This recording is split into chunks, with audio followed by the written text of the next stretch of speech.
So hello everyone. Welcome to today's water cooler chat where we talk about all things Livepeer, whether it's delegating, orchestrating, broadcasting, developing, or transcoding. Anything to do on the Livepeer network, we're here to ask questions and get answers. So a couple of topics I'd like to cover just to kick this off. We've got a number of topics ahead of us. So the first one is actually we're going to jump straight into the Delta proposal, because what flows after the Delta proposal conversation is probably going to be the Livepeer Innovators DAO on how we're going to use those funds, and then how we can, support projects like what Samurai is building around Lens live streaming. So the first topic, let's jump into the Delta proposal. So for those that you don't know, the Delta proposal is this idea of a treasury, an on-chain treasury that the Livepeer protocol will now be putting in a percentage of all inflation into a decentralized treasury. If you haven't voted on it already, it's been live for about 8 days. Just head over to explore.livepeer.org and just click on the governance tab, and you can see that there's two proposals. So the proposal number one, LIP91, is the idea that the treasury can exist, and then LIP92 is the percentage contribution, the initial percentage contribution that we're going to put into the treasury. So so far we are at 99.6% support for the treasury, so that's really good.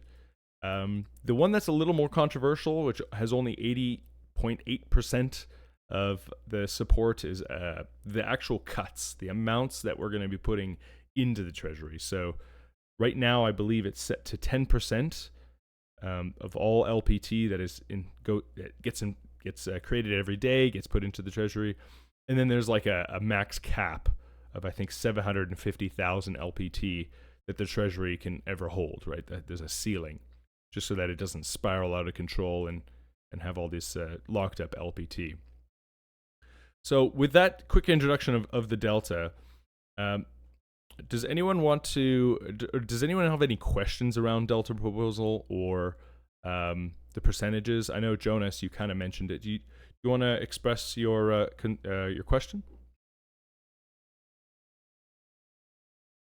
Yeah, sure. I was just, like I said, I could be wrong, but when I originally looked into this, and this was a good few weeks ago, I think there were like a proposal, like a discussion going on Discord, and I'm pretty sure that I've seen that the proposed percentage was 5% rather than 10. So when actually I've seen 10 on the voting, I thought, is that right? Obviously it is right, but I'm just thinking, where did that number actually came from? How did we arrive at the 10%? Yeah, that's a good question. I don't know if I know the actual correct answer to this, but I can give my best interpretation of it. The original percentage cut was 15%. That was proposed by Doug, the founder, one of the co-founders of Livepeer Inc. And I think there was some pushback from the community, and then I think that's the forum thread that you read around people suggesting 5% or 10% or any one of these percentages. And basically, I think what it came down to was technically anyone can put forward a proposal. Like it doesn't, we don't actually have to come to consensus prior to the proposal. Anyone could put forward a proposal to change it to 5%, or can submit the proposal for 10%. And so I think what Doug did was he was more interested in 15%. And so I think what he did was compromised on doing kind of a halfway style cut. Like halfway to 5% was maybe 10. And hopefully that kept, Livepeer Inc. happy, and that kept the orchestrators happy. And obviously I can't speak on behalf of Doug. He would probably have to come on here and explain the reason he put forward the proposal for 10%, but I believe it was just coming down to trying to keep that happy between two different parties. And so I think it was just selected due to whoever decided to propose the abstract. So that's where it landed. Hopefully, that makes sense. Yeah, hopefully that answers your question a little bit. I know a lot of people believe that 10% is pretty rich, especially for jumping out of the gate that high.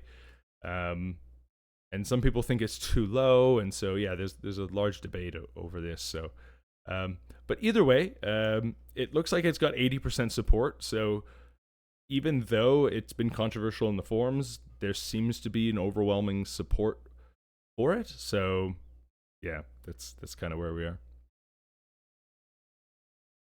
Yeah, the only concern I really have with it is just how people.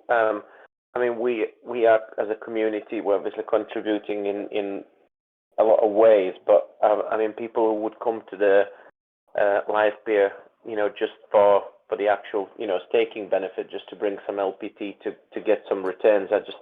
That's my only concern. How would they react? Because obviously that would be some cut coming off of their earnings as well, wouldn't it? Yeah. This affects all delegators. So any delegator on the network is now going to be giving 10% of their earnings or their inflationary rewards to the Treasury. So yeah, that would definitely can affect delegators. Hence why we have an on-chain vote for this. But there's 4.6 million worth of LPT that are in support of it. So, yeah, against 1.1 million LPT against it. So, I guess the voting says that it's in support, but otherwise, yeah, like the nice thing about the Treasury cut is that it can be changed with another on-chain vote pretty easily. I believe the first vote to get the actual Treasury up and going, that needs audits to make sure that it's secure, that there's a lot of legwork that goes into that. But in 3 months' time, if the community decides, hey, like this 10% is just not working for us, anyone can put forward a proposal to change it to 5, and we can go through another voting round in 10 days and update that. So I think where you start is less important than maybe where you end up. That's kind of my 2 cents on it. Agreed. Does anyone else have any, well, since we're on the topic of the Treasury percentage, does anyone have any comments on LIP92 or even LIP91, the actual Treasury itself? Anyone want to throw in their 2 cents or comments they might have?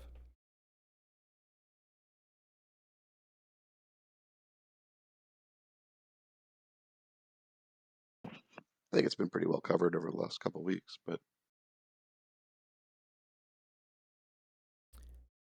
yeah, we've definitely had lots of conversations, and I think we've really we've attacked this at many angles. So the fact that it's happening and that it does have the support it does means that at least we've done something right, according to 80% of the delegators on the network. So that participated in the vote, of course. So cool. Yeah, if anyone actually, just totally, like, I'm not that important, but I was just curious. Does anyone know if any delegators have voted opposite of orchestrators? Or I mean, I know that information's somewhat available, I guess, in the governance channel, but it's a bit to scroll through to look to see if there was any delegators that changed their that felt differently.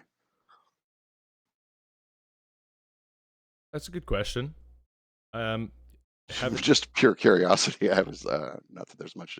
I don't think it makes a big difference, but I mean, I looked at the link and I just got a quick idea of like who voted which way, just as orchestrators, but I didn't actually dig into delegators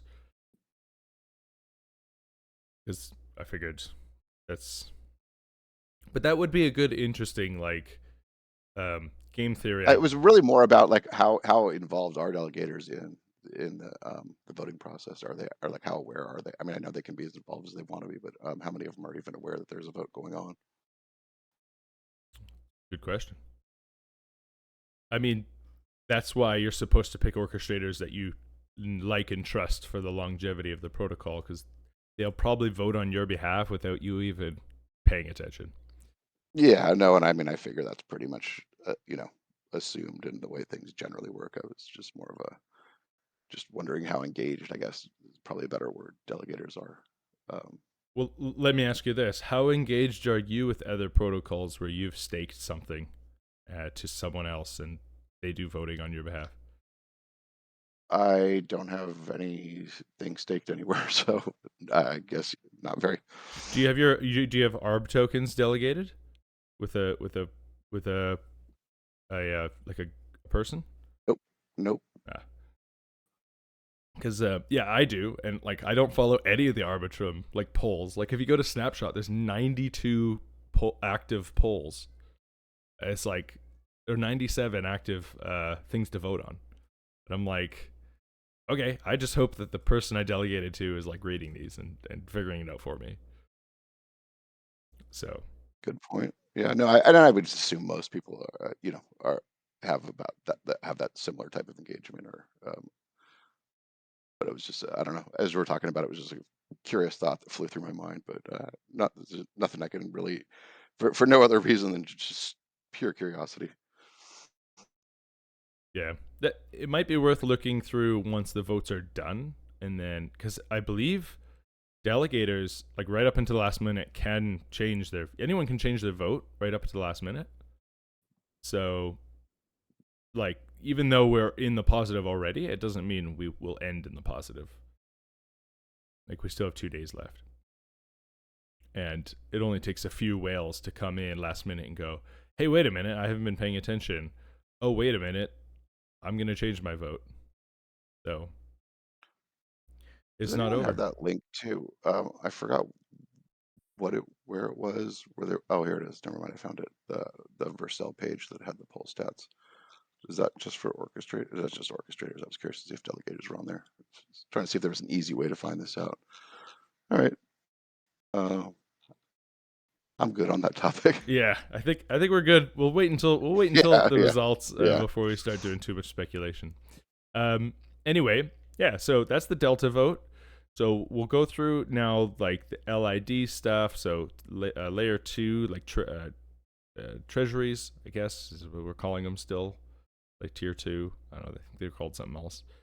And then we're gonna jump into the selection algorithm after that. So yeah, so for those of you that don't know, there is a DAO that has been created called the Livepeer Innovators DAO. And the mandate of the Livepeer Innovators DAO is to distribute the funds in the Delta Treasury, so that the Livepeer Treasury, that's all on chain. The goal of the Livepeer Innovators DAO is to take those funds and give them to retroactive projects that have built anything on top of Livepeer. And the idea is we're going to be able to give LIP, so provide, voting power, equity, involvement in the ecosystem of Livepeer itself to builders who are building on top of Livepeer instead of just the suppliers of the compute power, right? So, if you're a builder and you're incorporating Livepeer network, you can now be an owner of Livepeer and benefit from ownership, right? And also participate in voting for steering the network in ways that you see fit, right? So for those that are in the DAO, I think we just finished actually inducting a new member, which is Franck. So congratulations, Franck. Your vote passed and you are now in the DAO. I have to quickly update the... Thank you. Yes, no worries. I have to quickly update your address into the DAO, so then you'll be an author and a member of the snapshot. So other than that, we do have our members, and we have kind of like version 1 done.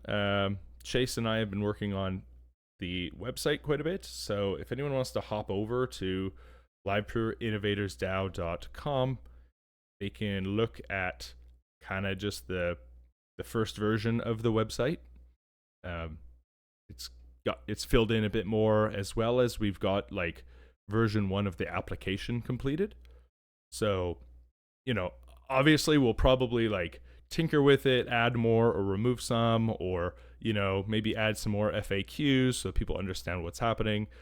But yeah, feedback on that would be highly appreciated, so that we have kind of a funnel for sending people to apply for their project. Yeah, and then once once the Delta proposal goes through, we know it's confirmed. Then I would like to kind of host one of our first Livepeer Innovator DAO meetings, where we can start handing out some roles around getting people to apply and gaining awareness for the Livepeer Innovators DAO. So this is where the administrators are going to come in. So those that are administrators in the DAO would be a good opportunity now to start creating marketing content around the DAO, doing outreach, finding people who've built things on the DAO or on Livepeer, reaching out, explaining to them what the retroactive grant is and how to apply for it. Yeah, and just building that awareness and getting not only past builders excited to continue building on Livepeer and to be token holders, but then also build some excitement around future developers that are currently building on Livepeer.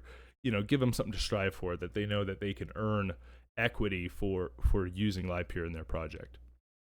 So I think in maybe a week or two, we'll do our first Livepeer Innovators DAO meeting, where we will come together and start handing out roles on actually completing the first round. So with that all being said, which is a lot, does anyone else have any questions on the Livepeer Innovators DAO?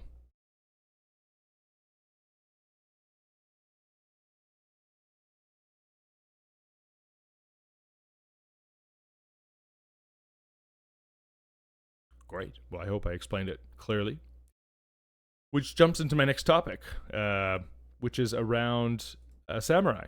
So Samurai has been building this lens live streaming app that utilizes Livepeer. Samurai, do you want to tell us a little bit about your project, and then afterwards we can talk about how you can apply for the Livepeer Innovators DAO round and get rewarded for building on it?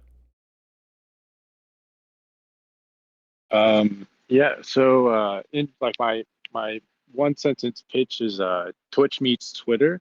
I think it's the easiest way to explain it is just kind of like centered around live streaming, but uses the sort of like text-based posting that Lens and other protocols like DSO offer. I think a lot of like Web3 apps are sort of like copy and pasting over like Web2 based social medias over to Web3. And I just don't think it's gonna like click with like the mainstream. So I think it's really important to kind of do something new, but it's not like it's not completely new, right? Like everybody's gonna be able to understand it. So it's gonna be usable, but it's gonna be like a fresh way to sort of use live streaming and sort of compete with like Twitch, YouTube Live, and Kick and these other new live streaming platforms that are popping up. Yeah, I was pretty excited when I first saw it. I saw that you built on DSO, the platform on DSO.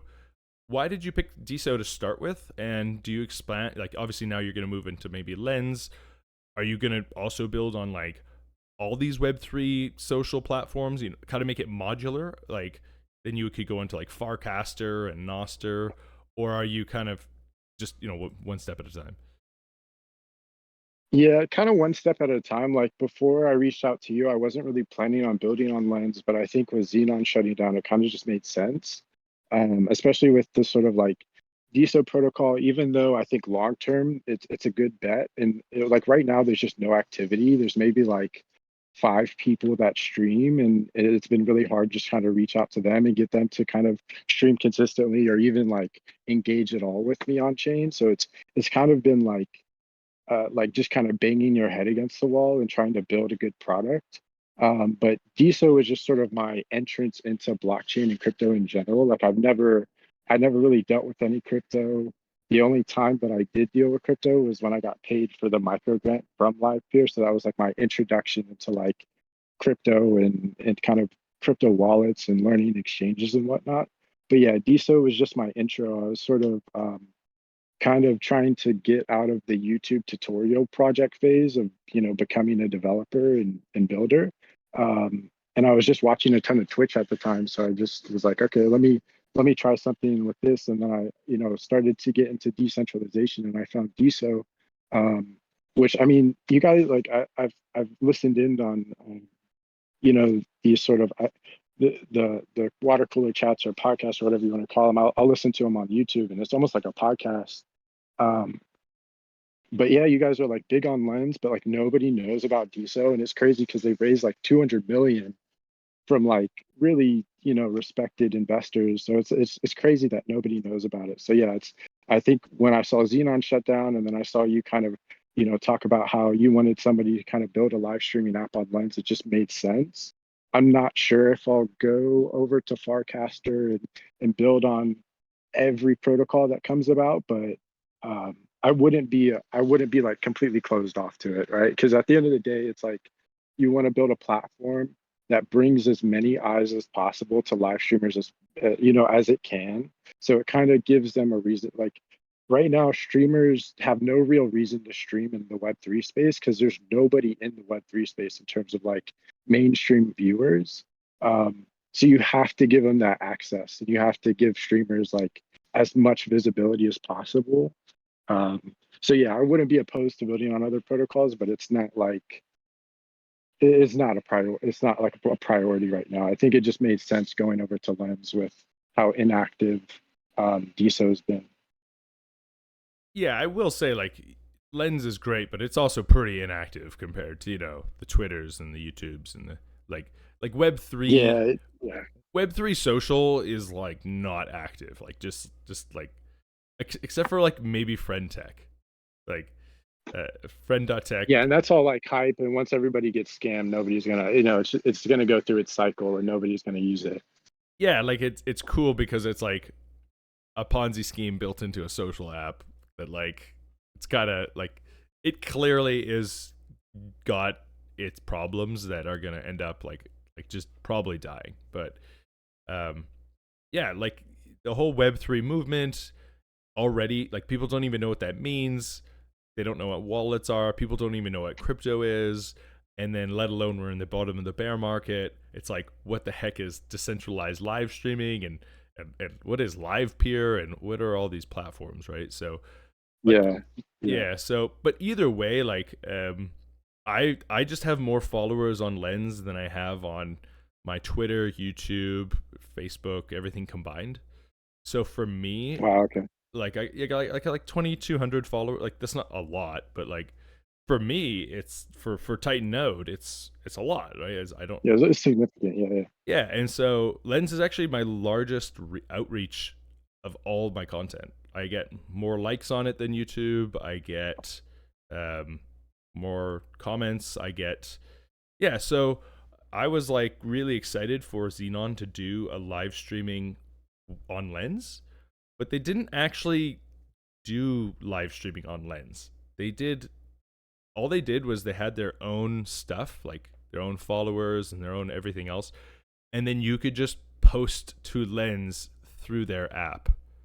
So it wasn't actually Lens live streaming. It was just kind of like it was like an afterthought, right? So no, it makes sense. It makes sense for them as like builders to try to provide that access, because you can't even. It's like if you can't get on and like make an account, which you can't right now on Lens. It's like you're trying to scale and try to get people using your platform, so you kind of are forced into doing something like that. But yeah, I was wondering that too, if they sort of like offloaded a lot of stuff onto some sort of like centralized database, because they had the one-time like stream key, and you wouldn't be able to do that decentralized, or like unless you can store it encrypted. I'm not sure if you can do that on Lens, but you definitely can on DeSo. So like that's why, like, if you do, once I kind of work out the kinks, if you do create a stream on Lens, it's just going to spit out a fresh stream key and stream URL. Right. Versus like with them, they offloaded a ton of data to make it usable, which I get it, but yeah, you want everything to kind of be set, at least in the headspace I'm in.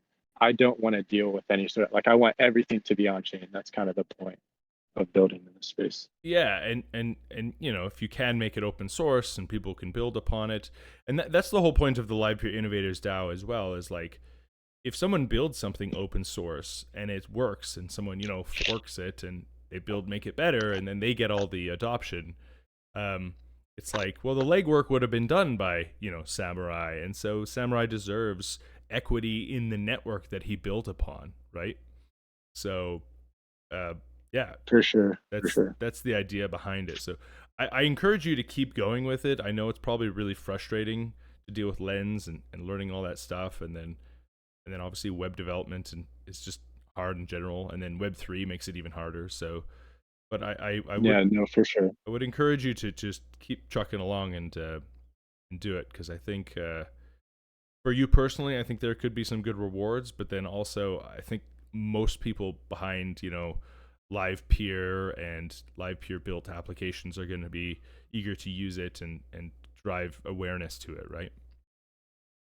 Yeah, no, definitely. Yeah, it definitely pushes me to try to like make sure I'm actually building a usable product, because it's definitely like hard when you're building something and nobody's using it. It's hard in that sense of like, oh, I want people to use it, but then when people do use it, there's that pressure of like, yeah, shit kind of has to work. So no, I definitely still motivated to some extent to kind of make sure I'm polishing things. Cool. And then on top of that, I believe Lens, all these Web3 social apps, their hardest thing is how do you defense against Sybil attacks of account creation and bots? That seems to be the largest problem.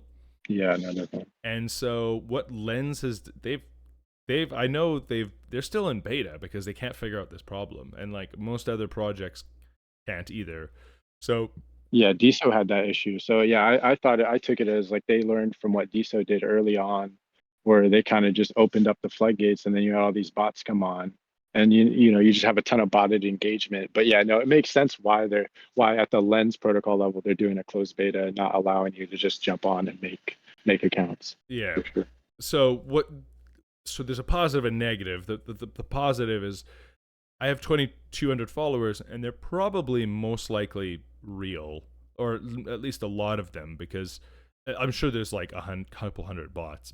You just can't get around it. But they've been handing these out to developers at hackathons and doing invites, and so they've been really doing a lot of like grooming to make sure that people are legitimate coming into Lens, and so to make it feel good rather than just getting spammed by bots.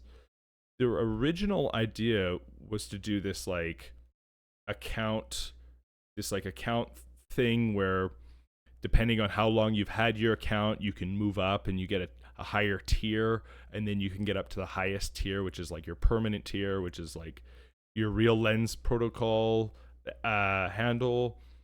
But they still couldn't figure out how to build it so it's bot proof, because if you have metrics to determine how real you are, they'll still make bots and algorithms to defeat that. So there's been two ways of doing it. So like Noster and DSO are just open floodgates.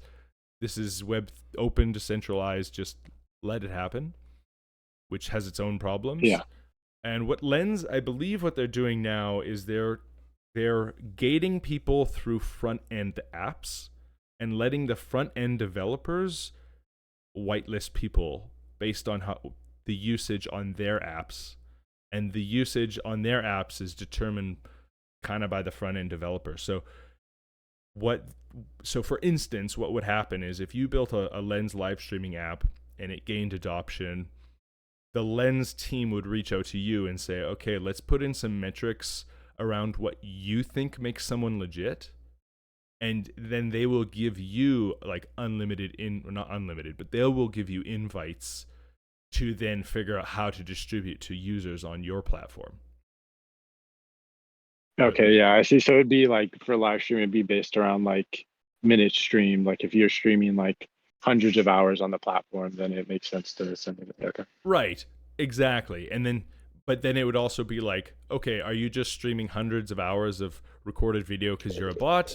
Or like, so then you would have to put in these like metrics of like, figuring out like who's legit. And so like, and the best people to figure out who's legit are the people who are building apps and watching the usage, right? So that's how they're going about it. They're building like gatekeepers based on the front end developers. So I don't know if that's gonna work, but that's the way they're going. Yeah, that's crazy. That's a cool approach. I don't think like on DSO I stay pretty up with like the core team and what they're doing. And I don't think there's any real like um safeguarding or around that. I think maybe when they move to proof of stake, maybe it based on stake, I'm not sure. But yeah, I haven't heard them mention anything about that. I think it's just they're gonna have to deal with the bots as they come. I think it's just kind of one of those, it's just always gonna be a thing when you build a social platform. Like somebody is gonna try to game it, whether it be the builders or the users in some way, especially with Web3 and like the incentive to possibly get paid from like whatever NFTs, social tokens. But yeah, no, that I'm not sure if it will work, but it's definitely cool seeing that they're actually doing something about that.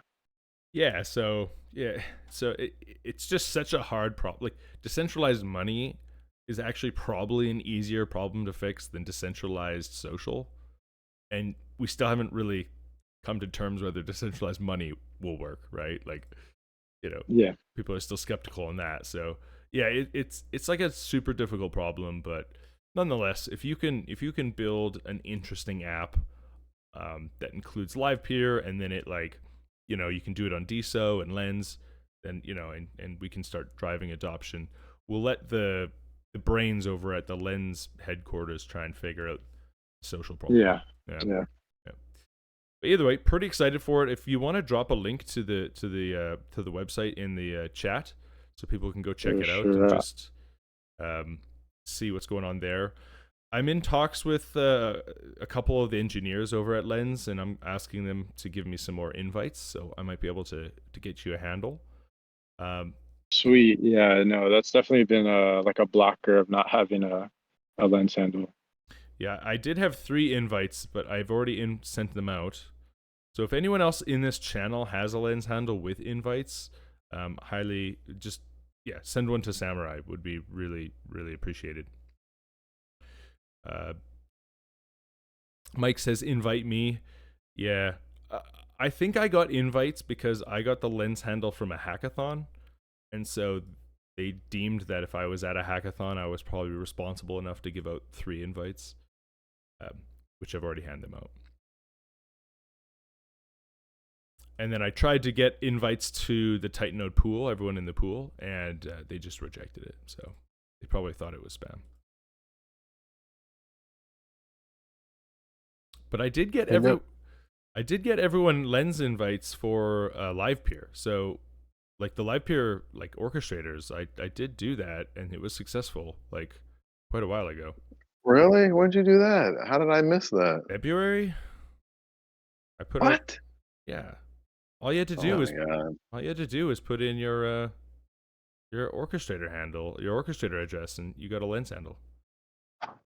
Wow. Okay. I do have one, Jeez. but I don't know how to check my invites. Can invite anyone. You go to invite. Hold on, what's it called? Invite.lens.xyz. Here, I'll put the link in the description.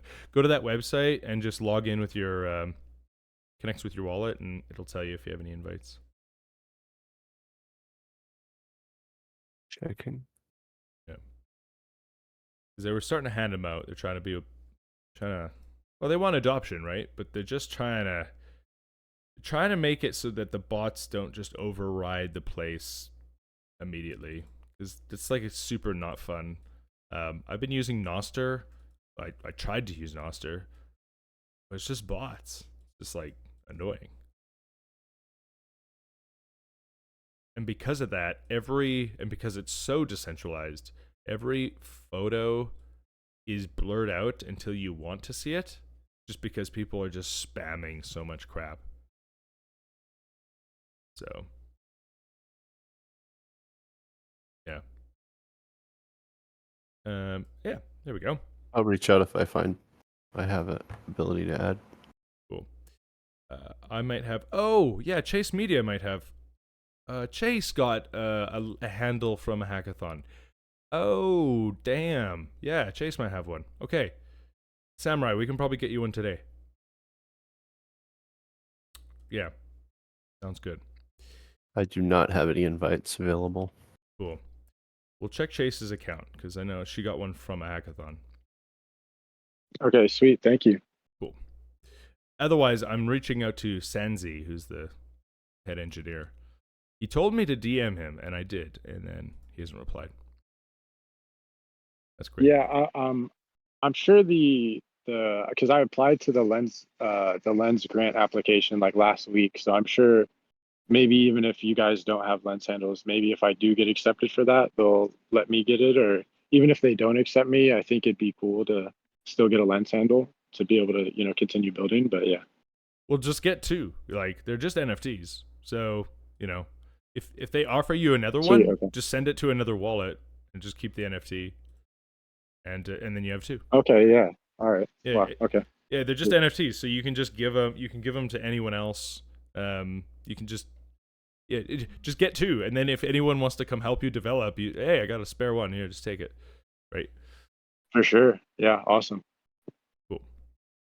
Although you will have to get a handle for each one. So if you get something specific to you, then if you hand it to someone else, I don't think you can change the handle. Not that I'm aware of. So Gotcha. just like, Okay. yeah. Anyway. Okay, cool. Well, that's exciting. I'm very, very excited for a live streaming lens project. It's like been on my list of things I've really wanted. Yeah, no, the pressure's on. Hopefully I think you could definitely get on and share. I think I have to change the API key and just iron out like a lot of the front end stuff, but you'll at least be able to stream.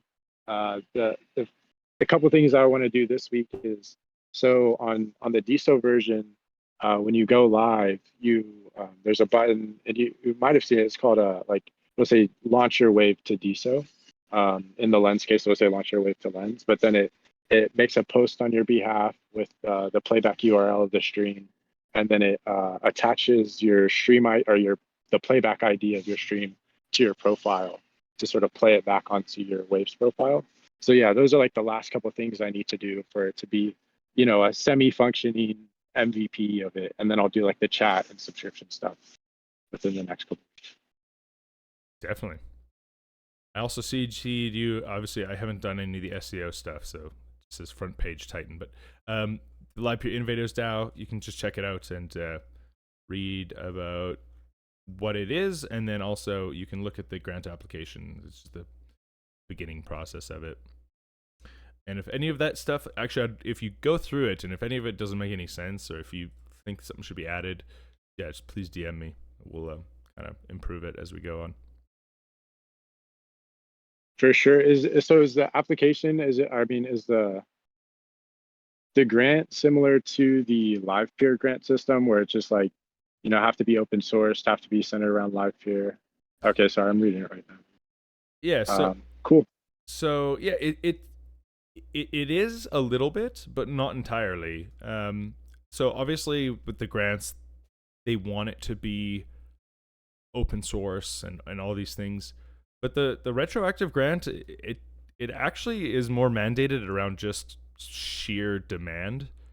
So, if Twitter decided to use Livepeer, and they brought all the demand, but they're closed sourced, like, we don't care. Like, the Innovators DAO is more around demand. So, and that's at least the idea. But this is as we get applicants come in, we're the Innovator DAO members are going to be able to vote on who is deserving. So that will largely depend. Yeah, but no, it doesn't have to be open source. Gotcha. Yeah. So awesome. Yeah. No, definitely. I mean, adoption has been really hard, at least in my go at it so far on DSO. But hopefully with the help of you and your followers on Lens, that we'll be able to kind of do something with that. And even if it doesn't lead to a grant, like just having people use the platform would be cool. Yeah, and like Wave 3S. So like one of the things that gets a lot of followers on Lens is using the Waves publishing tool on Lens. I don't know if you're familiar with it. No, I've never heard of it. Wave 3S dot, what is it? Wave. That's how I got like most of my followers. 3S dot XYZ. I never know the domain endings anymore. .com is like not cool anymore. Okay, I'll have to find it. But anyway, it's cool. It's tools built on Lens that are interesting. That you can kind of draw inspiration from, or you know, look at integrating even. So if you're like a new streamer, you could use Waves to publish your, like, you can spend like 100 Matic and it will like reach 1,000 people, and those people will come to your stream likely. Oh wow. Okay, I see. So That's cool. what people, you put up a bounty, like a 100 Matic, and based on the criteria of like people, if they mirror it and reshare it, they get a piece of the 100 Matic that you put up. And so it's like direct publishing to people that are actually using Lens. So Wow, that's sick. Yeah.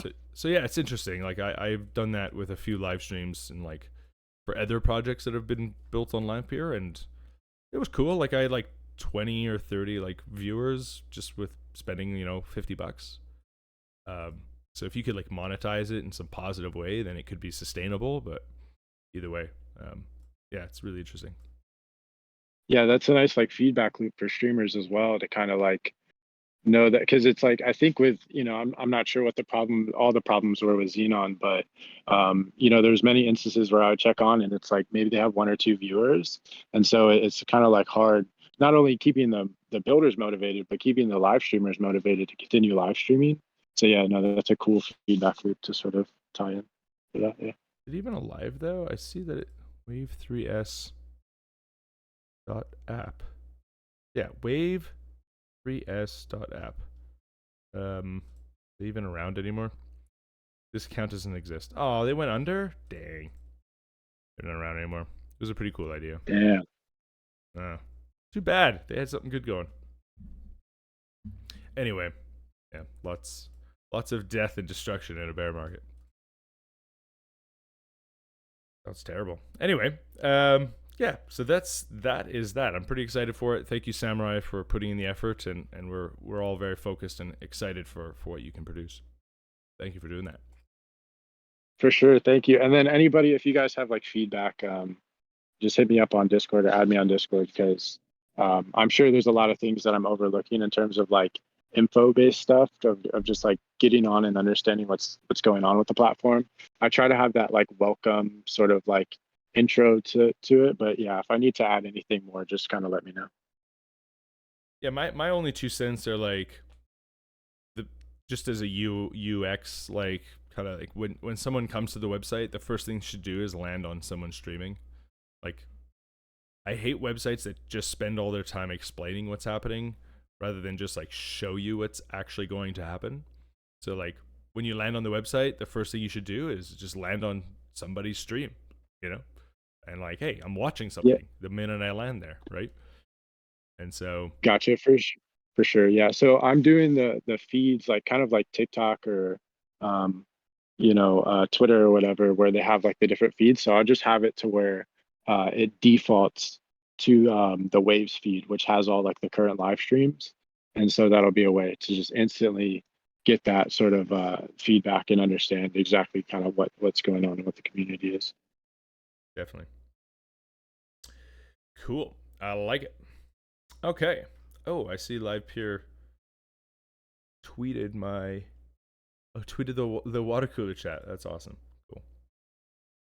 Shout out Livepeer. Shout out Livepeer Twitter account.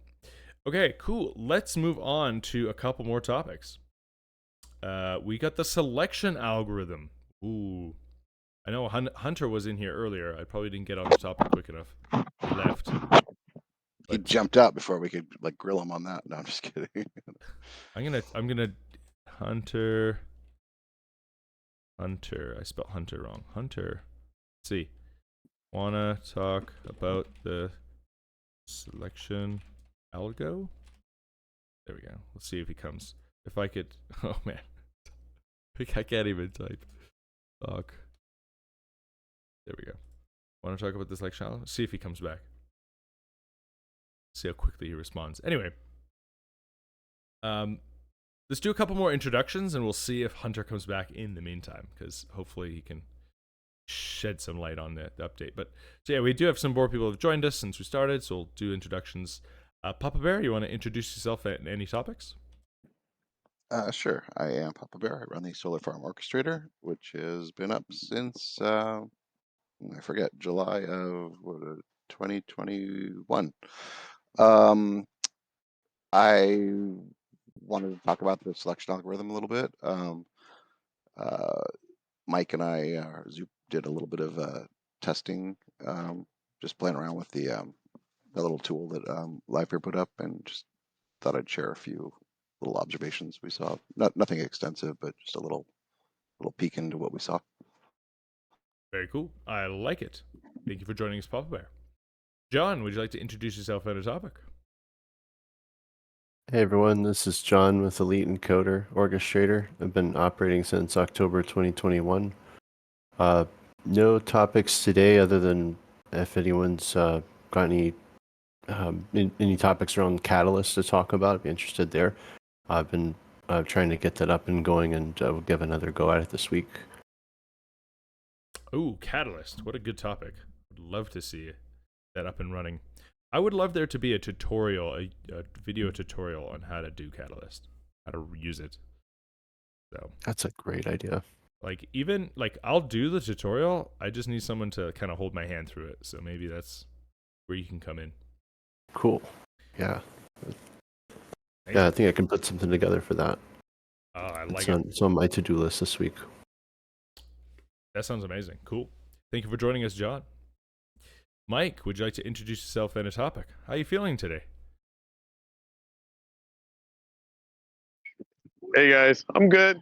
Got over that cold. I probably sound terrible still, but I'm feeling 1,000% better. But I'm Mike. I run Zodap Orchestrator since January of 22. No topics. I mean, I'll chime in whenever we get into some of the stuff. I think Papa Bear's got some findings we'd like to talk about, so I'll jump in there. Very cool. Thank you for joining us. Marley, I know your mic wasn't working earlier. Do you want to try again? Introduce yourself and a topic. Is it working now? Hey, there we go. We got you. All right. Well, yeah, I'm OG in this space, I guess you'd say, and not quite familiar enough with Discord, but just I won't go a deep dive, but I've been kind of in this space for like 30 years. I was with a little company called Insoft back in the early 90s that was more known for video conferencing, multi-platform. We started on Sun workstations, unveiled at Sun World Expo in April of 92. We're lauded as the killer app in the July 92 edition at the cover of Sun World magazine. And also added the first commercial streaming media server called Insoft Network Television, or NTV for short. Built that company up. I was the first employee after the two founders. Built that up to about 75 people with multiple offices around the country and foreign resellers as well. And we were bought by Netscape in 96 for a lot of money. And they rebranded our stuff the Live Media Server, and a couple of other names that we were kind of bundled into both the browser suite and the server suite. But I've been kind of out of it for quite a while, been noodling about an idea, and that's when I stumbled upon Livepeer. Been a delegator for about 2 years, very interested in becoming an orchestrator and a video builder. So just really excited to be, part of a community that is very like-minded and can't wait to see what happens. Very cool. Well, thank you so much for joining in. I know that for some reason you got kicked from Discord or something odd. I don't know what happened there, but I'm glad you made it back in. So that's a positive. But yeah, no, it's great to have someone with your experience and extensive knowledge in the industry. So yeah, you're welcome. Please come back every week, and yeah, welcome to the community.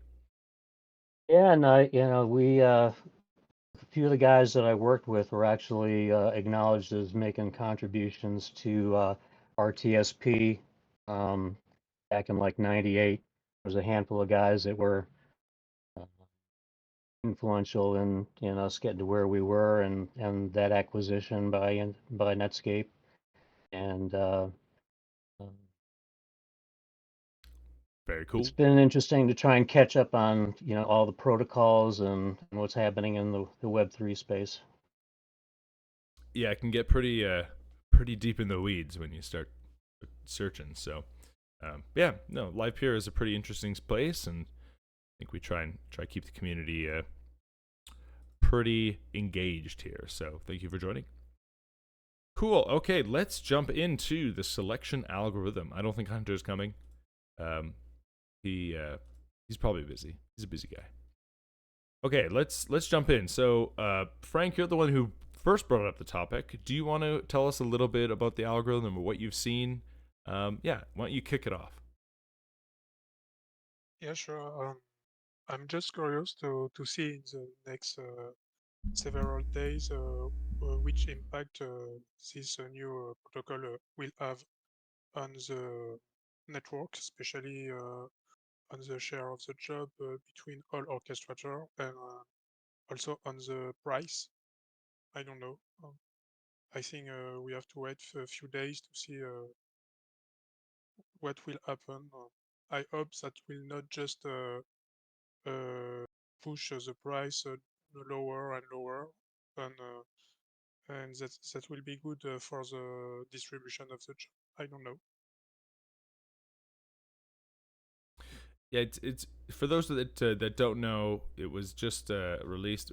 He launched it like 2 hours ago or 3 hours ago, which was this updated selection algorithm, which takes price into account and gets rid of the randomness factor for the network.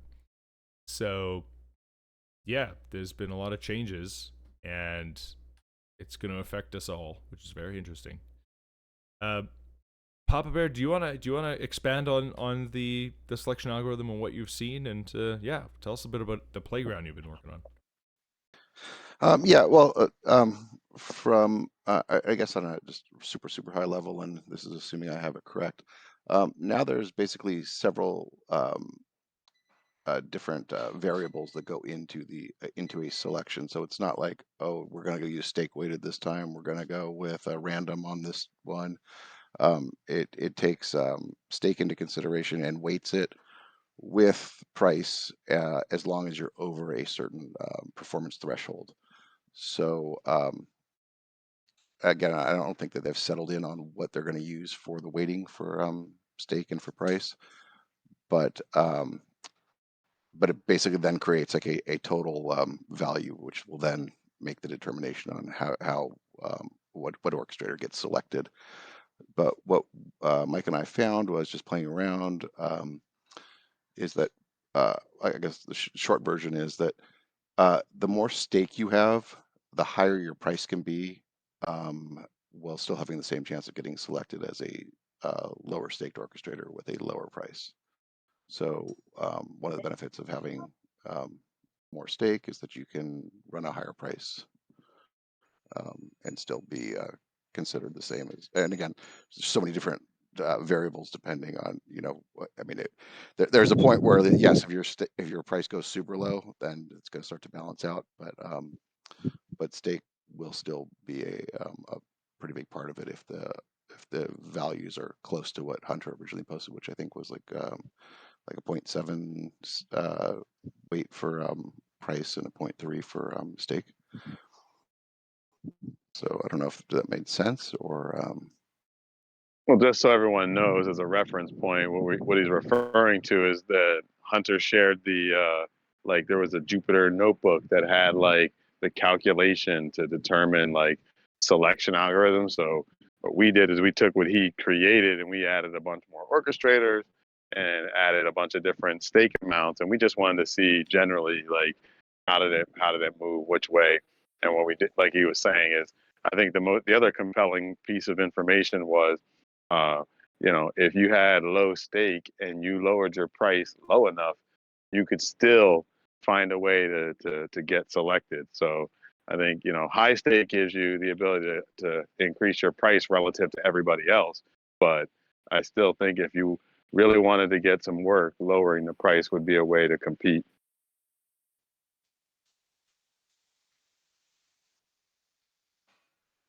Yeah, I find this very interesting on a couple of levels. The first being, what does this do for the overall price market of Livepeer? The one thing that I like is that it actually makes dynamic pricing, actually makes it useful, because right now we're just arbitrarily charging what Livepeer Inc. is willing to pay.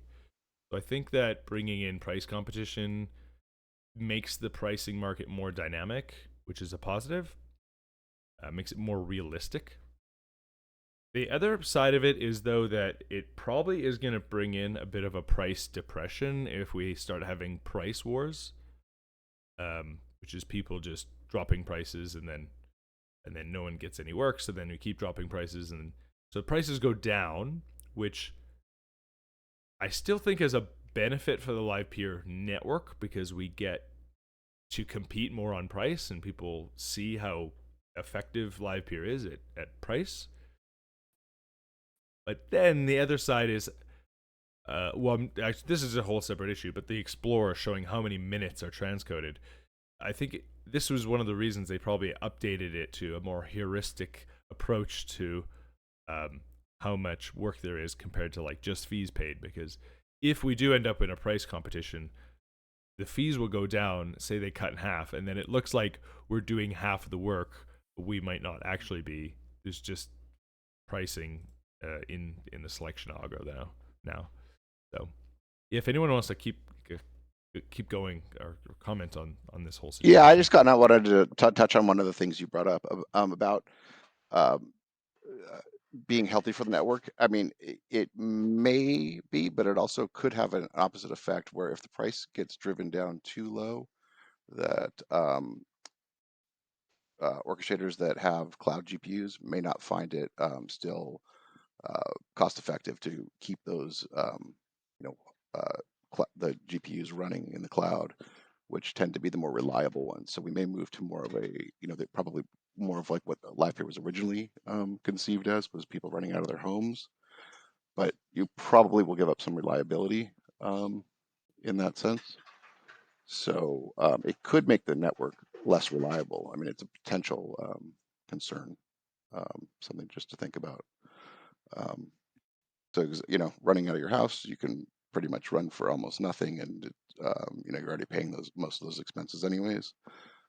But you have to start to do the math and go, does it really make sense for me to have this $200 GPU server running in the cloud? If you've got multiple ones, it really starts to be, does this make sense at if it goes to let's call it just 100 pixels or 100 way per pixel. So there may be some issues like that could potentially come up. I wouldn't be surprised to also see the capacity of the network drop if price goes too low. So it could potentially impact both reliability and capacity. I mean, worst case scenario. Yeah, as for capacity, I think we just have overabundance of capacity anyway. I think that I mean, we certainly do now. Today we do, but in the future. But isn't that how the free market is supposed to work? You could say, hey, not. I'm not making enough to run cloud GPUs. Okay, then just keep your prices high enough to run cloud GPUs. Well, I mean, it can't. I mean, if you do that and you're not getting work, then it doesn't matter really how much you're charging. If you're not getting any work, you're getting zero. And again, these are just theoreticals and things that are could potentially happen. Just playing out different scenarios in my head. We won't know until we go and see how it works out. The only concern I have is there not a like let's say you're a broadcaster and and you're willing to pay more because you want high reliability, right? You don't really want to be using the cheapest of the cheap. You want to be using the most reliable of the reliable. But with the new default selection algorithm, I should say, the default, if you don't change it, you only get the cheap of the cheap, right? Because it just Well, not necessarily, because again, it does also still take stake into consideration. So, and again, that's not a guarantee of a high, a higher quality orchestrator or higher reliability orchestrator, but it's more likely. Most of the people that have higher stake tend to run more advanced setups, fault tolerance, things like that, and data centers. Home stuff works great to a point. And I have a 5 gigabit connection at home. I'll probably do fine just running out of my house if that's what it comes to. But if you end up with people on Wi-Fi connections and slow cable connections and lots of different hops. Remember, when you're in a data center, a gigabit is not the same as a gigabit from your house. You're much closer to a backbone. So you're talking about streaming video. You want it to be real. I think there's a part of the reason that it's helped Livepeer get to the reliability that they're at now is because there are so many orchestrators that are running cloud GPUs versus when it first started off and people were just kind of running out of their houses. Oh, that's very interesting. There's a lot of extra hops for me to get from my house to wherever it's going versus, if I'm sitting in a data center where it might be, 1 hop or 2 hops. It's 4 hops or 5 hops just till it even really starts to get out into the internet for me, even though I'm on a 5 gigabit connection. So, these are all just, potential things to keep an eye on. Yeah, and I think that's why they're rolling it out slowly, right? They're rolling out with VOD first to just kind of see how that works. VOD is a lot less sensitive to performance. So I think they're going to start out with seeing like what happens with the spend that they have, what happens with the quality they get, what happens with the, I'm sure they're also tracking the time it takes. And so, they're probably doing quite a bit of internal testing just on the VOD stuff first. So I'm glad that they're doing it kind of one and then the other. But overall, it comes down to like Livepeer might become more price competitive with this update, which it can be a positive. But the other issue that might come about is where this is the Thul was talking about how these companies are typically not too price sensitive when it comes to transcoding. They're more because at the later down the stack is where it becomes more profitable. Like AV1 is more important because of what it happens later down in the road. Like you're distributing this to a million people. You can cut your delivery costs in half if you're delivering half the bandwidth. Right, and so to save $1.50 on your transcoding, but you could have saved $10,000 on your delivery if you just used a better quality, whatever, right? So my only so I do have a thesis around like Livepeer being, it has the ability to be the cheapest transcoding on planet Earth because you can access trapped resources that are idle at home anyway. So I think that's like something that Livepeer can do that Amazon or any of these other platforms can't, because you're accessing like such abundant amount of compute that is idle. But that can be a positive. But then the negative is, are we focusing on that more than we're focusing on providing the fancy encoding techniques that people really actually want, right? Because we still don't accept AV1 video, right? We still don't do AV1 transcoding. Or even for the most part, allow people to even choose within H.264 what settings they really want to use. It's kind of, you just get the default. They did increase that with the latest release to be better quality, but but until that, I mean, there's no way to even like make much. I mean, other than pick the resolution and I guess your bit rate. So I mean, there is some control, but it's very limited, the amount of controls.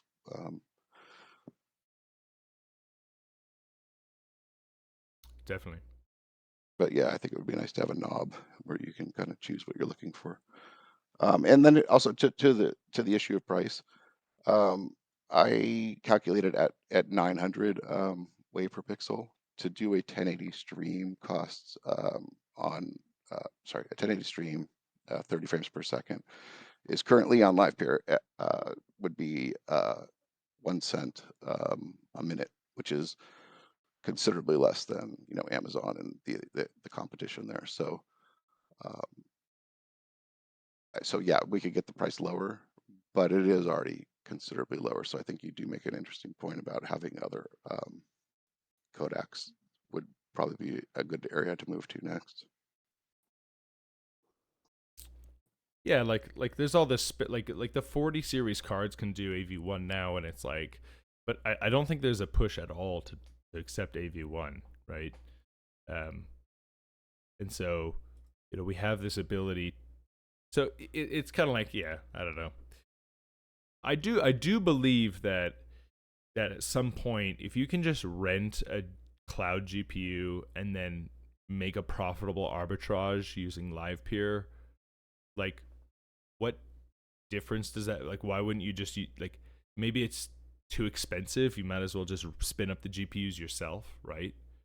Like, so I do believe that like one of the benefits of Livepeer can be this compute power that's so inexpensive. It's literally cheaper to use Livepeer because people would rather make like $5 a month off their spare computer than, and you just can't get that by renting a cloud GPU for this like same price. So right. I mean, you could even buy a card, and just run it depending on what your needs are. I mean, it's not expensive to buy even, and depending on, again, if you're just trying to go for H.264, I mean, you can buy an old 1070, which, right now is kind of the king of Livepeer. yeah, For a they're couple like what, $100. $100, $80. I saw some guy. Yeah, I haven't looked recently, but yeah, I mean, they can't be much. I saw a guy who said, "Hey, the thermal paste doesn't work, but if you're doing just low level gaming, it's $50." And I said, "Bro, like, I'll take it. Like, transcoding doesn't even heat up your card that much. Like, I could buy a $50 1070 and completely saturate my entire pool, right?" So like, you can pop the cooler and repaste it also. But yeah, I mean, the point is, I mean, if you're running enough, and do you want to take on the complex? Do you want to take that responsibility on to do the transcoding, because it is cheaper, uh, if you're running it on a regular basis to have your own. I mean, to have a cheap card and just do it internally, but. But that's what I'm saying is Livepeer might flip that script where it says, "Oh, you know what? There is nothing cheaper than trapped compute at people's houses. That like I literally can't. If I go buy a $50 GPU, I could get a year of transcoding on Livepeer for $40. Like that's just even better, right? Because people are willing to take $40 for their GPU for a year, like something like that, where you could, like, Livepeer just becomes so, it has the one thing that you just can't get anywhere else, which is this abundant amount of compute at the lowest cost possible, and you just can't. Well, that's kind of my point, though. If you keep going to the lowest cost possible, what you're going to end up with, in my, what I'm guessing is you'll end up with gamers who are, gaming on their machine and you're transcoding on it. And if you're doing VOD, maybe that's fine, but for live stuff, it's going to fall apart. I mean, I know that a Livepeer's original thing was, oh, you can mine ETH on it and transcode. We found out that really does not work. I mean, I haven't seen anyone successfully do that. So, in my opinion, the cards need to be dedicated. They're not expensive like they used to be back in the ETH mining days, but really, like, this needs to be like someone's old gaming rig that's just now dedicated, in my opinion, to even be close to something that I would consider reliable. And to me, that's still like, you're still talking the bare minimum at that point. Right. Yeah, well, and then it just comes down to like, is Livepeer going after the cheap compute, or are we going after the reliable compute, which is going to be some cost savings, but not really compared to, like Amazon could, they could drop their price to match Livepeer tomorrow and probably wouldn't really see it on their bottom line that much, right? Like compared to the rest of the services and things that they do. So, but at the same time, it's like, it has to be reliable and but what's the thing that Livepeer can produce or do that Amazon can't, right? That's always what I've been trying to come around to, is like, we have this idea of stake, so like maybe we can incorporate that into like NFTs and video provenance, and so, like you can get slashed for doing something, posting something onto the blockchain that can be contested, like Amazon can't do that. So like there's value to that. There's value to being able to get the cheapest resource that again Amazon can't. So like, otherwise we're just kind of a worse version of Amazon, right? I mean, yeah, again, at a fraction of the cost. Could Amazon use monopolistic, practices to just operate at a loss? Yeah, but I mean, that's always something that you'll come up against, I guess, but or potentially come up against. Not much you can do about that. I think hey guys, I only got a Yeah, couple of minutes, but it's going to settle, I think you've already touched on it. VOD and live is going to settle differently. And then, like, for somebody that wants, sometimes I see Livepeer as it's an abstraction layer. If somebody's at home but can produce, 3x real time transcoding, why do the broadcasters care where they are? And if they're reliable, right? But over time, they should be less reliable than GPUs in the cloud. I mean, I don't really think there's going to be a huge race to the bottom on prices, but I could be very wrong on that. So in the end, you just make less and less and less, and you start hitting the factor of, is it worth my time? Right? Everybody has a time cost too in their life, and I think people will charge a fair rate rather than just an arbitrarily set one. On the point of like GPUs in the cloud versus at home, we could, as like a community, set up something where you have to like connect I don't know how well this will work. Maybe Mike can help with this, where somebody can, like, you have to connect a T to like a community ran orchestrator, and it looks up the IP address, confirms who it's owned by, or if it's owned by an ISP or not. Maybe that would help on saying like these orchestrators are in data centers. The transcoders are, because we all know we can put an standalone orchestrator in the cloud and have the T at home, but you still have that kind of issue of going through a home network and all the networking hops related to that.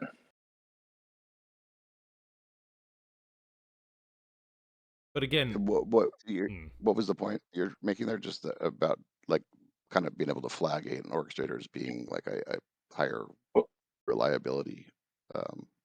Yeah, I mean, there's still the ability to like what Xenon did. They selected certain orchestrators, right? There's still the ability to do that. So right, and that's another good point. Is a step in this curated lists or some list put together by the community saying these orcs represent these characteristics, whether that's renewable energy in the data center, cheap but reliable, those kind of things. Anything that you could come up with. Yeah, and that's something also that not to lose track of, is that this is Livepeer's implementation of the selection algorithm, but it is open to. I mean, you can change it and use it however you want. So it's as more broadcasters come online, it'll be interesting to see how they want to, what the things that they want to prioritize. And and studios still charging like $5.50 per 1,000 minutes, right? At least last time I checked, it was. So it's like it's a step in the chain, you know, what we charge versus what Livepeer Studio then charges out to the customers. I don't know if that'll end up being more dynamic in the future or not. Maybe VOD would be for sure, considering you might be able to get cheaper overall when you're not so worried about dropping a segment every now and then to get it retranscoded, you know? Right, and the pricing that you just mentioned, was that includes delivery, like at least a certain amount of delivery as well, right? No, that's the variable cost that they have posted, I think, for transcoding minutes. I mean, they have their initial buckets that they say, you know, you get this many, you know, the hacker gets 1,000 minutes, whatever the next one is, Right. gets Okay. more. Yeah, But I haven't was looked at looking at pricing just in a the while. variable over that. Oh, okay. So you chose that out. Okay, I haven't looked in a while how they list their pricing. So. And I didn't include like the storage or CDN costs either, because I figured that's something they're adding on top that doesn't really include us per se, you know, per se. Right.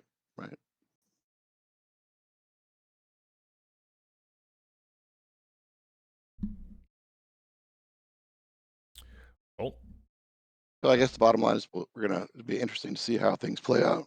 Sorry, how things play out over. Wow, how things play out over the next couple weeks, months, and I don't. Obviously, no one knows, and again, Livepeer can also tweak how how the weighting goes too, based on what they see. So it's I was really kind of just throwing out different maybe doomsday scenarios, and I don't even mean that. I didn't mean them to come off sounding that way if that's the way they were, but I guess I just ran through a lot of scenarios and being like the news and just kind of throwing out the headlines that would catch attention. It's good to look at all angles. It definitely is. I was just presenting the other side. Yeah. yeah. I you know, as we're still trying to figure this out, it's very interesting to see what's what's the angle, what's everyone's opinion on this. Yeah, I think in the short term it might lower the price and the earnings that orchestrators are going to get. I'm actually more curious about the actual distribution of streams now that the random selection's gone and that stake isn't everything. I think that's actually a positive in the end. Just even testing our systems to see like if you want to now test or like load up your system to see how many streams it can handle, you can set it to 0 and see how it goes, and it's probably not good to do it on prod, but like there's nothing saying you can't, right? And so like now you can actually test your systems by lowering your price, and rather than just like waiting for a test stream to come in and like back when you had 1,000 stake, you're going I don't get any streams, I don't even know if I'm doing it right, I just get these little blips, is something clearly wrong, right? So now you could actually test your systems a bit better, and so maybe that arbitrarily actually makes the network more robust because everyone has the ability to get streams that are meaningful enough to generate statistics on how you can improve. I don't know. It's pulling things from the midair right now. But yeah, it'll be interesting. It'll be interesting to see what they do in the next week, and then also with live and how that goes. Does anyone know if they're still going with the 900 VOD, 1200 VOD or live, or with this upgrade of going for price, are they going to change those? What do you mean? I mean, isn't that the whole point of it? Is that they're I don't know that they've changed the max that they pay for that. oh the max. Okay. Yeah.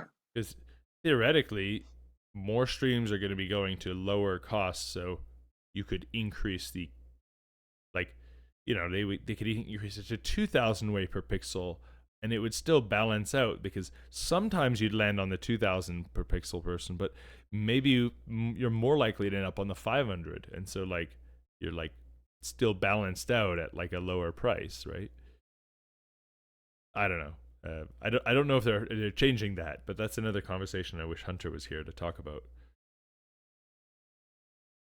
Was now that it takes price into calculation, they could increase their the amount that they are willing to pay. I don't know. Because again, we're kind of arbitrarily set on 1200, 900 again for no real reason.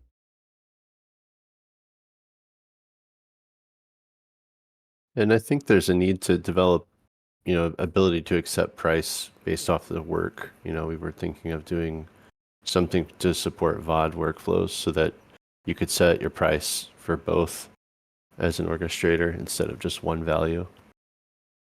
I think that's a really good feature. It might change its dynamics a little bit. But one thing I think that the effect of that's had on the network is, I think for lower orcs that are not getting as much work, if they're trying to get VOD jobs as well as live jobs and they're setting it at 900, that their ticket revenue might not be, what it used to be. Pushing them to need to do more live work. So it would be nice if we could set both separately and get that little bit extra for the live video without compromising not getting VOD work. And then of course, that I think pipeline. that's a good idea. Yeah, that pipeline allows you to start thinking about other kind of work we could get. I mean, this is just all still in the unit of pixels, but definitely opens the door for other kinds of ways to bill for other work. And that also brings up the whole what was brought up several months ago about being able or being compensated for decode pixels as well, since working on a 4K stream takes a lot more compute than 1080 or 720 source. And I worked through a lot of that, but then got distracted and busy with other things. If I remember right, like we were just taking an arbitrary, like divided by 5, is that right? Of the input pixels, because we were trying to mimic some pricing strategies, or be similar to mimic used by other transcoding services. I don't remember exactly what. Actually, I don't. I mean, I understand what you're saying. I don't remember discussing it though.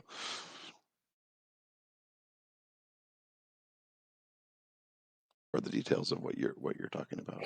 Yeah, I can't remember exactly either. But I mean, truthfully, for a lot of the cards that I think we all use, decode's what gets limited first. So part of me feels like charging on the decode would be more real life on the usage of the card and the capacity of the card, that you have. Yeah, which brings up the other issue of now with the new slow preset as default, or as I guess is the new parameter. We now are potentially going to be charging less and using more compute power on our machines too. So kind of getting it from both sides here potentially. Yeah, but was your like my encoders were if my decoder was at 100% usage, my encoders were, I don't even think they were half used. Depends on the card. I mean, like my RTX 4000, not the new 40 series, but the 4000, that one's got 2 decoders and 1 encoder. So I have the opposite issue on that card, but it just depends on the hardware and generation.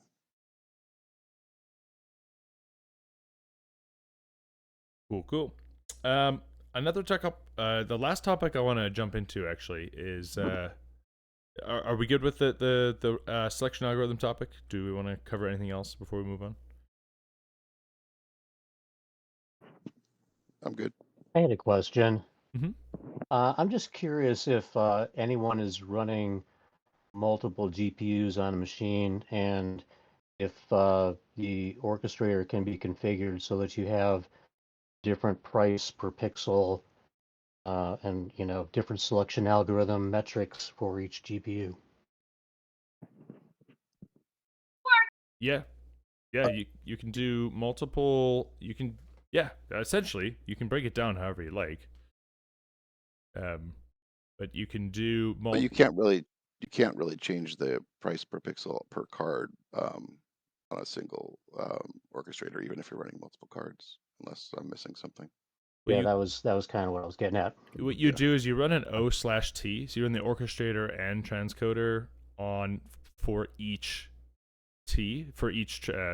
card, and then you would use something like the Livepeer router to determine who's who's sending you the stream, and then you send the stream to the card that the orchestrator that it sets the price that you want to go to, right?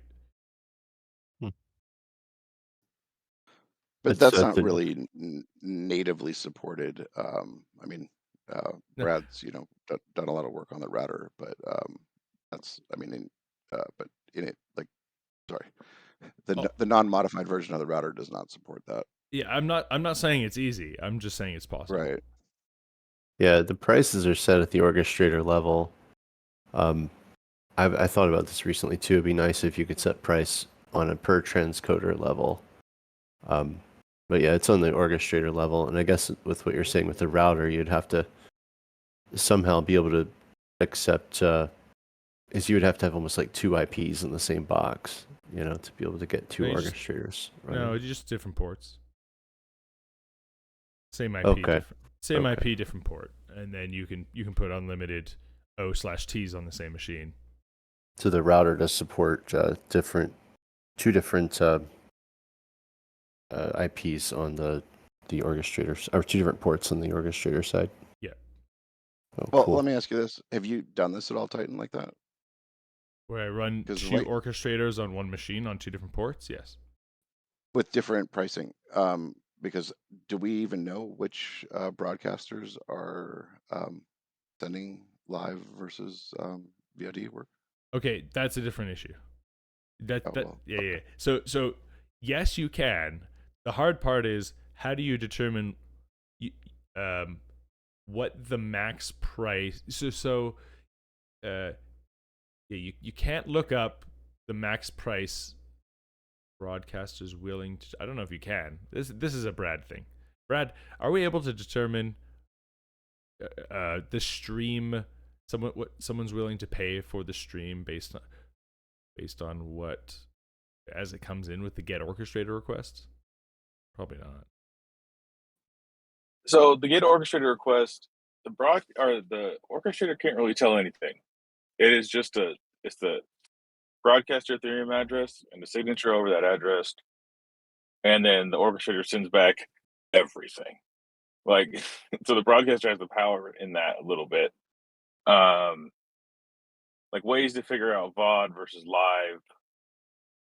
You'd have to kind of track. I think you'd have to track. This is a little tangent. I'm sorry, but you have to track like the source segments are probably going to be longer on VOD work. So if you track that kind of separately, you can probably figure out which IP addresses usually send. As long as it's in VOD work, as long as they have those broadcasters on different IP addresses, because I don't think you usually get the port, or the port changes over time from the broadcaster because it's an opening the connection out. So the short answer is no. The orchestrator can't really see anything. But I think if we added a like job type kind of field to the RPC, like the gRPC get orchestrator request, that might help. And then probably similar, John, to the price per broadcaster, it just has to have different routing within Go Livepeer to figure out the price. Yeah, it's in the get orchestrator request. So to answer Marley's question, I think the question was, can you set different prices per machine?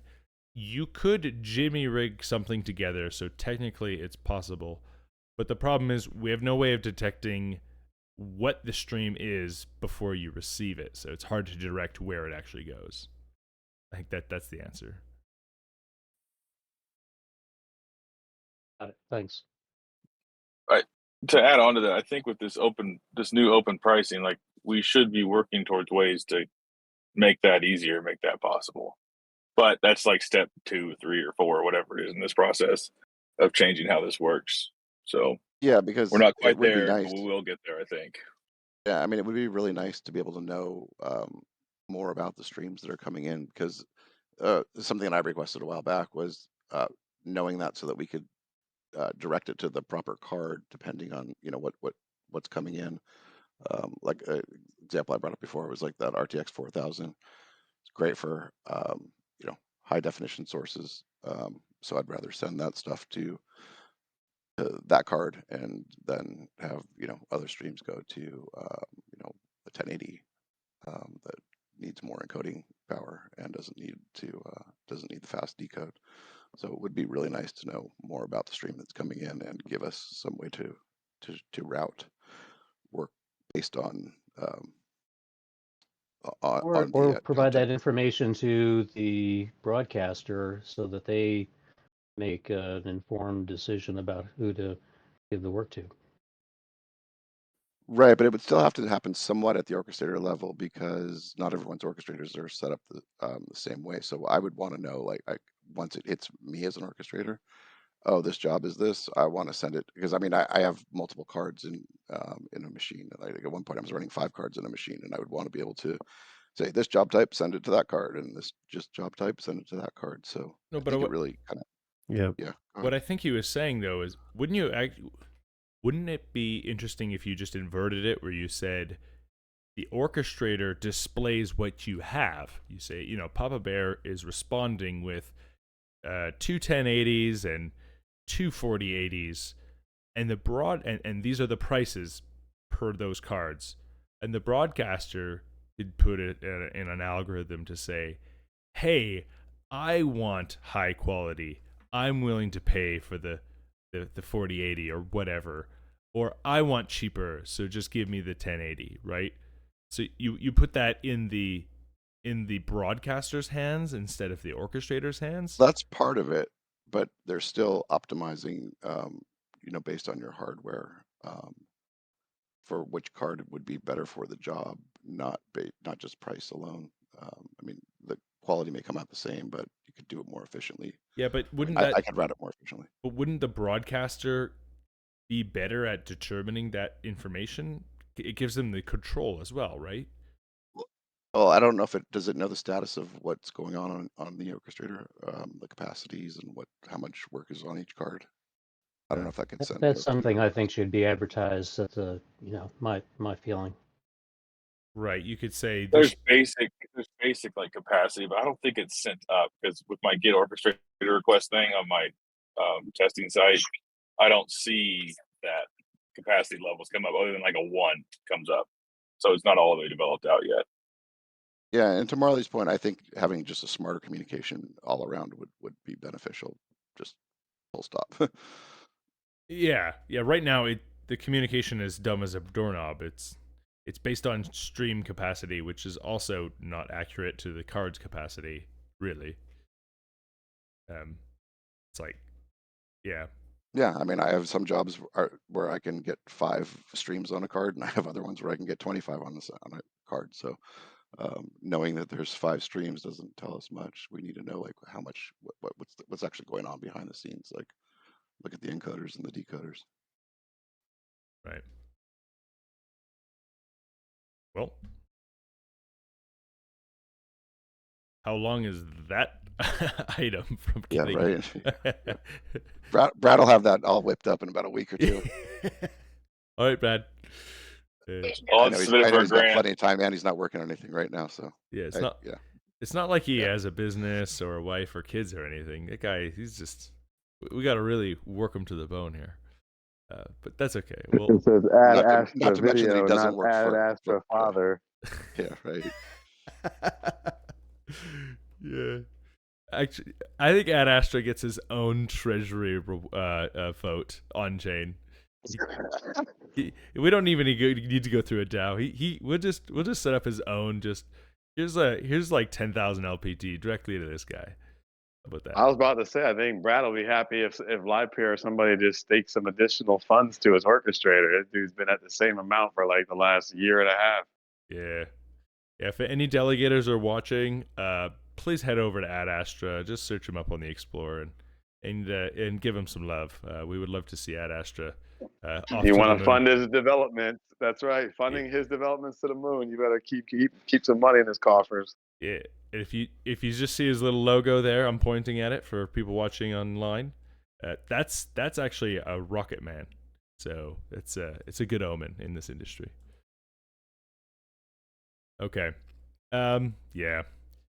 There we go. Big shout out to Brad for his hard work. And everyone else that's here, actually, really. It's good stuff. Okay, we only got 10 minutes left. We've been at this an hour and 50 minutes. The last topic I want to quickly cover is the Catalyst project.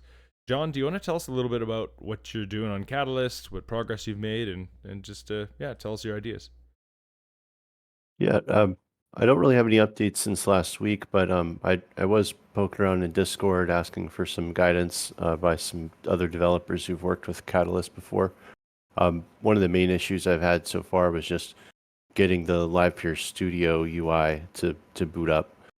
So there is a Livepeer in a box Docker image that could make it really easy for a developer who's wanting to start consuming the Livepeer network in their application to just deploy a media server quickly and get access to the network with a familiar user interface. There's also Livepeer JS, which makes it easy to consume your own Catalyst instance. So what I've been wanting to work on is developing the Catalyst media server, to add additional functionality. Look at like we did with the video recording work recently, and just look for any opportunities to make it easier. I think the most notable thing that we need to work on right now is making it easier for other developers to set it up and run it locally, because that's basically what I've been stuck at. So I have been able to compile it from source and ran into the exact same issue that I had with the Docker image, with the web page not loading for the Livepeer Studio piece.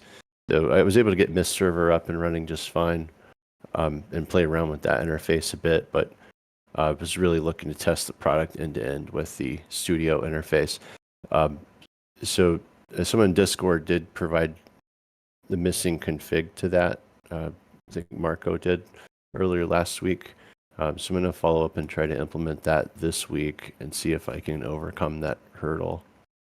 And then tie it all up with maybe some better instructions, or I could work with you, Titan, on making a video on how to set this up. I mean, I think much of it'll, be beneficial to put into the repository. So if there's a missing config file or something, go ahead and have that fixed so that it kind of works out of the box from, the Catalyst repository. There is an open grant currently on, documentation for Catalyst and getting it working. It's traditionally been a pain point, but I think if we can make it easy for developers to both compile and work on it, as well as, people who are looking to use Livepeer, be able to just run it in that Docker image or something like that, then we should get more adoption on the network. Yeah, definitely. Is there much documentation on Catalyst? There's a README file, and there's also the Livepeer in a box documentation file. And like I said, I followed those, and so far all I got out of it was Mist server running, and a bunch of errors in the logs. So the missing piece seems to be a config file that will allow us to get the Livepeer Studio UI up. And then I think there's just a lot of other pieces that are not documented. I saw some error about a VOD workflow config missing or something, and there's no mention of that in the docs.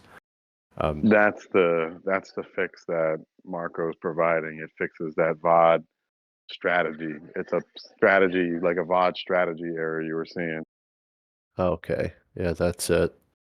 So I think Marco's even got a PR up for that, so that would be great to get it integrated, whatever it is. So we should probably iterate that way, code first, and then get it as, down to as simple as possible, and then maybe look at the, documenting it from both a developer perspective and even more importantly from a end user perspective with something like Docker. If somebody wanted to use Livepeer, this is how to stand up a media server. Well, I felt like there was a bunch of missing pieces. Like when I look at this process, there's a whole bunch of components that are in play here, and they're interacting with each other. And when I look at the docs and I start putting the software together, I find it hard to like know which piece interacts with other piece. And I felt like, and I said this in the Discord, was, somebody like Eli or somebody, that has, a broader vision of the product and, of its capabilities. And as they're trying to build out these features, like how do these services interact with each other? And an architecture diagram would probably go a lot farther along than some documentation on the software itself. I mean, yeah, you need that too, but it would be a lot more succinct with a picture. Yeah, for sure. That would be a good thing to see. I mean, they have once if you're building Docker, it should all just fit together. But even the Docker image throws all these errors, and Well, that's what I'm saying. That's the other yeah. part too, is troubleshooting, right? But it's great to like spin up 10 pieces in one Docker image just to make it boot up. But when you're deploying things out into the wild, there's going to be certain pieces that, maybe use more CPU than others, that may require more bandwidth, that may, maybe, not even public facing to the internet at all. It might just be some sort of background process that runs. So like, these are things that you need to be able to understand what these components are, so that when you stitch them together in a production-like environment, that you know where your needs are going to be, so you can scale accordingly. And again, even on a small scale, a single Docker image is good for development, and it's probably even good for a small streamer. But I think beyond that, it's going to be a bit more difficult. Yeah, the docs also mentioned some issues around local hosts being referenced a lot, and so I really haven't hit that issue yet. I was even trying to test from locally within the box, but it looked like I was able to access at least Mist server externally. But if we run anything like that, those are the kind of things that would, have to be ironed out to make it a consumable product. And I love the idea of an architecture diagram too. And that could all go towards that grant, I'm sure, on documentation. I haven't. Yeah, I've been working on it myself, trying to get together, but every time I hit a roadblock, I just put it down and I don't come back to it for months at a time. So I just haven't had enough focus, and it's tough, especially. I mean, I think about last summer, I was working on Catalyst, trying to see how it was, and they were really early in their adoption. So I think it's just one of those things where they got to keep cranking and keep cranking. They got to make it work, and not have, like you said, if I just do a git clone and I say, build go, and it doesn't start, and there's all kinds of errors, and you have no way to troubleshoot it, it's just going to continue to be difficult. But right, exactly. I think it's closer though, because you can see commits going to the repository, so people are working on it.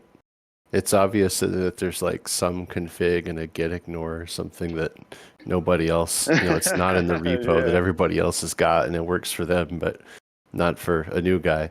So that's right. But for me, in that scenario, like, you got a schema, like provide a schema file that says, for this config file, here are all the keys and values for all of the config entries. And then like where you have a chance to make a choice to say, use this option A, B, or C, it should give you the total set of choices that say, oh, I see here it's VOD strategy versus live strategy, or whatever the config may be. I think the config documentation is one of those things where you really need to know, like, the configs are built to be the configs, the nils and the dobs, or the nils and dobs that people can like turn to make it like work properly for their settings. And if you got 1,000 settings, I mean, I don't know if you looked at that config file, but man, it's massive, right? There's tons of stuff in there.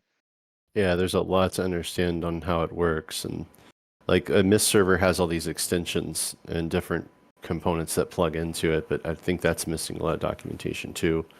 And this is what ties Livepeer into the broader ecosystem. It seems a lot of the development's been done on the Mist server, Catalyst world. And early on when I was thinking about developing things like recording or playback over decentralized CDN, I was thinking of putting that into the Go Livepeer broadcaster piece. But it looks like a lot of that has been developed in Catalyst. So just looking to, make what we have out there usable for other people and make it where developers can contribute. And some of it might just be pulling knowledge from people who've been working on it for the past several months and getting into a README or a video or in some case code changes. I do think it's those configs, like you said, a lot of that's missing. So that's what I'll be working on this week as I have time. I was planning to do it last week to get some information, but haven't had time till today, this week. So you tie a rope around your waist. When you go down that rabbit hole, you have a way to get out. That's right. Yeah. Definitely. Cool. All right. Well, it's been 2 hours. I have one quick thing. Hopefully, I can just throw go in for here. it. Sorry, Titan. I know I always do this. To any of the people that actually like work on the code, Brad, Elite, do you guys happen to know off the top of your head, or if it's possible, or what it would take to have like for the winning tickets? Like if there's no ticket, it just kind of shows as a null value. But is there a way to like have it output to the metric be a 0? Because I built a new dashboard and it's just driving me nuts that unless there's a winning ticket there, that it just got a blank space, and I can't figure out with this new way I've done it to make it show a 0. Any quick thoughts on that, or what that might take to just have it put out a 0 if there's no winning tickets? It's talking about the Prometheus endpoint The that metrics. currently you can scrape from the 7935 port. It wants to know if there's a way to ensure that a metric always has a value and isn't just absent. No, I guess absent, that's the right term, whatever the term is. But yeah, it's driving my OCD crazy right now. I don't think it matters for practice. That makes good sense. Yeah, it's something in the metrics part of Go Livepeer. It shouldn't but be the too value hard, should but be scraping from. Well, you're right. It probably is just the metrics endpoint itself that does it. I think it's not there when it's just not a winning ticket, and then it shows up when there is one. That's right. That's what we were it'd be seeing. interest- It should always be there, but a 0 if you don't have any tickets. Yeah, at the least. It would be interesting to evolve that to where you could see maybe your past few winning tickets or something too. That would be nice too. But yeah, I switched to just a combined Prometheus, and now because of the way it works with labels and fields and stuff, I just can't. I used to be able to kind of just trick it to throw out a 0 when there was null, but I just can't do it. And I did a bunch of searching, and everyone was saying it's the data source. If it's not throwing out a 0, you're pretty much just screwed. And I'm like, drives me crazy when, like, if I reset something and now everything's out of alignment, everything was all perfectly lined up before. Just gotta win more tickets, man. Yeah, well, hey, I'm trying. We should be able to update that. So instead of it just taking it away or not showing it, it would just, the tag would be there, but it would be a 0 or a true false indicator. Yeah, just something. I guess whatever it would take to just at least show a 0 Seems if there's a pretty 0 simple. and not be just a blank space, because it's not like it just leaves like an even space. Even that would be okay, but it's like it crams everything. It's like, oh, there's nothing here, so now we're going to take those 5 values and just put it into one spot. And I'm like, okay, now it's just just messes with my OCD. If you have a GitHub issue, or you could open one for that, I think that'd be a good way to track it, and it should be simple to work on. Yeah, that's a good thing. Create the pull request or create the issue, Papa Bear, and then I think you might get somebody to jump on it. Yeah, I didn't even think about that. I should have thought about that.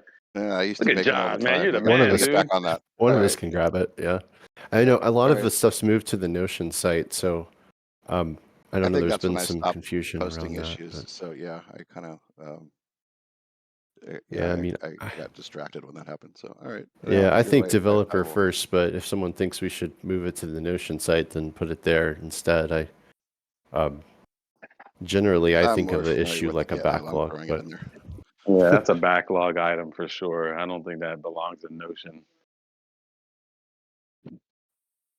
Again, I would anticipate Notion as more like strategic thinking, or broader strategies versus, tactical coding issues. I haven't noticed much stuff that goes on Notion, at least for the things that I've in the past posted there have been addressed, whereas on the GitHub stuff's tended to get more attention. So I'm going to go with the GitHub, but yeah, I'm going to post something there. Thank you. All right, you can wrap it up, Titan. All right. Let's go ahead and wrap this up. Thank you everyone for coming for today's Water Cooler chat. Do appreciate you all being here for every week and being on this journey of creating the world's open infrastructure for video. Next week, looking to get a guest, but we will see. So either way, thank you all for coming. We will see you all next week. Cheers. Everyone. See everyone. Thank you.